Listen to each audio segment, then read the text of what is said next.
Bonjour mes abonnés, j'espère que vous allez bien. On se retrouve pour les énergies de la semaine du 27 octobre au 2 novembre.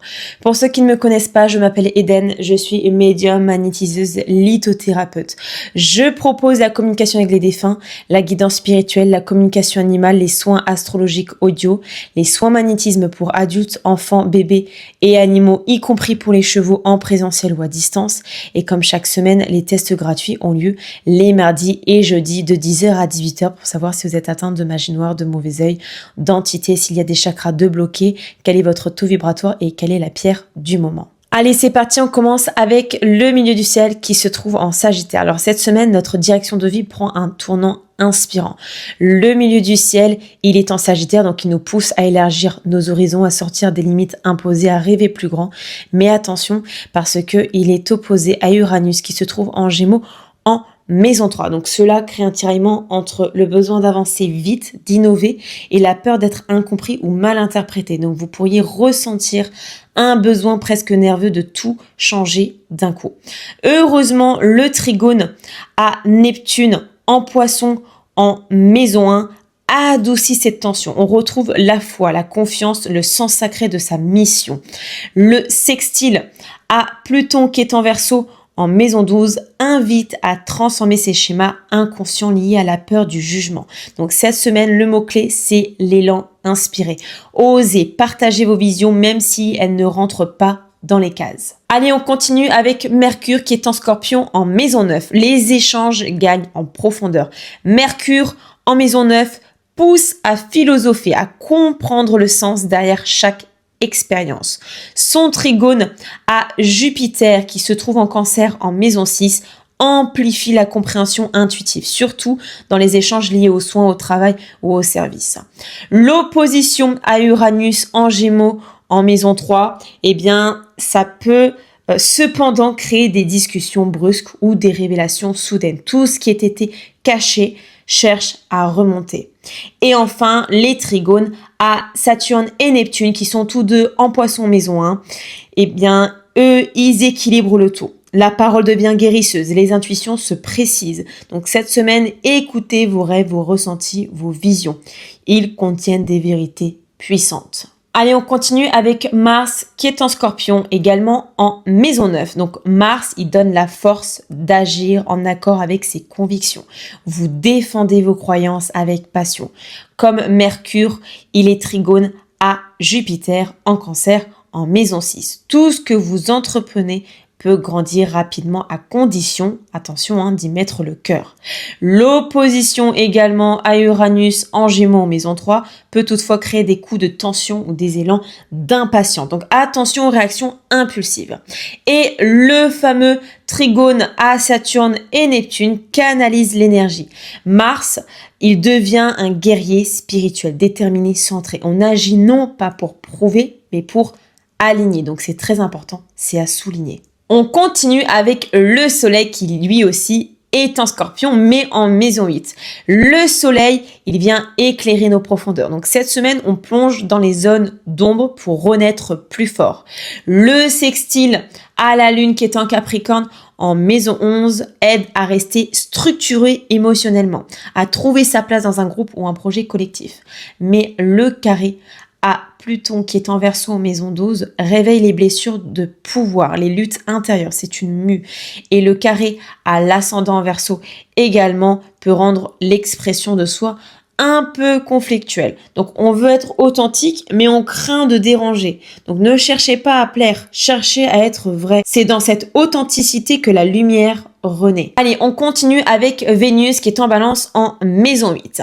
Vénus est en carré à Jupiter qui est en Cancer en Maison 6. Donc ça peut exagérer les attentes affectives ou pousser à donner plus que ce qu'on reçoit. Le fameux trigone à l'ascendant qui est en Verseau, il favorise la séduction, la créativité, l'ouverture aux autres. Mais attention, nous avons le carré à la lune qui est en Capricorne en Maison 11 qui montre un besoin de sécurité qui s'oppose à cette légèreté apparente. On veut tout comprendre, tout expliquer mais le cœur ne fonctionne pas toujours avec la logique. Allez, on continue pour Jupiter qui est en Cancer en Maison 6. Alors Jupiter, il amplifie les énergies de guérison, de bienveillance et de service. Mais il s'oppose à Pluton qui est en Verseau en maison 12. Rappelant que le soin des autres doit toujours venir après le soin de soi. On a aussi les fameux trigones à Saturne et Neptune, donc qui ouvrent une foi tranquille. On guérit en profondeur par l'énergie et la compassion. Et le sextile à Uranus, que l'on retrouve juste ici en Gémeaux, en maison 3, rend cette évolution rapide. Il y a des prises de conscience qui sont soudaines sur votre santé, votre rythme ou votre vocation. Allez, on continue avec Uranus qui est en Gémeaux en maison 3. Alors, l'esprit est électrique. Pourquoi? Parce qu'on a les idées qui fusent. Le trigone à Pluton en Verseau en maison 12 aide à transformer la pensée, à dépasser les vieux schémas mentaux. On retrouve aussi nos fameux sextiles à Saturne et Neptune. Ils ancrent l'inspiration. Ce n'est pas un mental agité, c'est un mental visionnaire. Donc, vous recevez des intuitions précises, des synchronicités étonnantes. Donc, notez-les. Et on termine avec Saturne et Neptune qui sont tous les deux en Poisson en maison 1. Donc, ces deux-là travaillent main dans la main pour purifier votre énergie. Le sextile que l'on retrouve à Pluton en Verseau en maison 12 renforce la transmutation. Vous abandonnez une ancienne peau énergétique, des croyances limitantes, un masque. Donc là, c'est une grande période d'élévation spirituelle, mais aussi de réalignement personnel. Vous vous redéfinissez lentement, mais sûrement. Et maintenant, nous laissons place au message de vos guides. C'est parti.